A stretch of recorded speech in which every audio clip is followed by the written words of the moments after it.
Trying to maintain a high-flying career while having a family is tough, wherever in the world you come from. But in Japan, where long hours are part of the corporate culture, and there's little in the way of support, the problem's even more pronounced. The government has announced a plan to have 30% of leadership positions filled by women by 2030. With women currently occupying just 12% of management roles, that looks an ambitious target. But why are so few women rising to the top?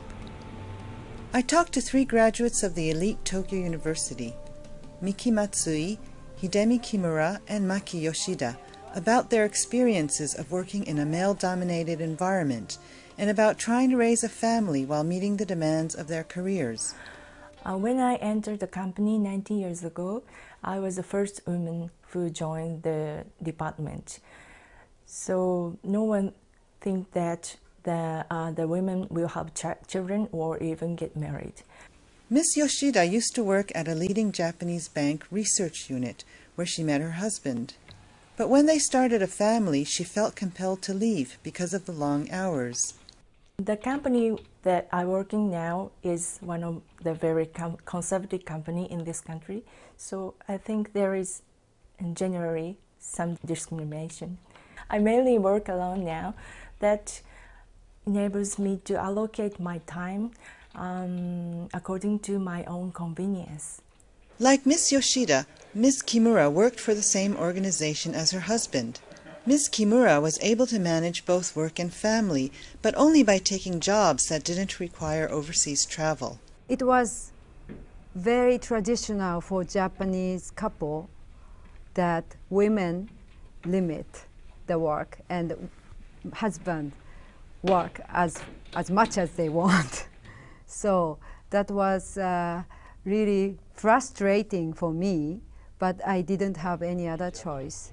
With her 3 children at school, she and her husband now share the load.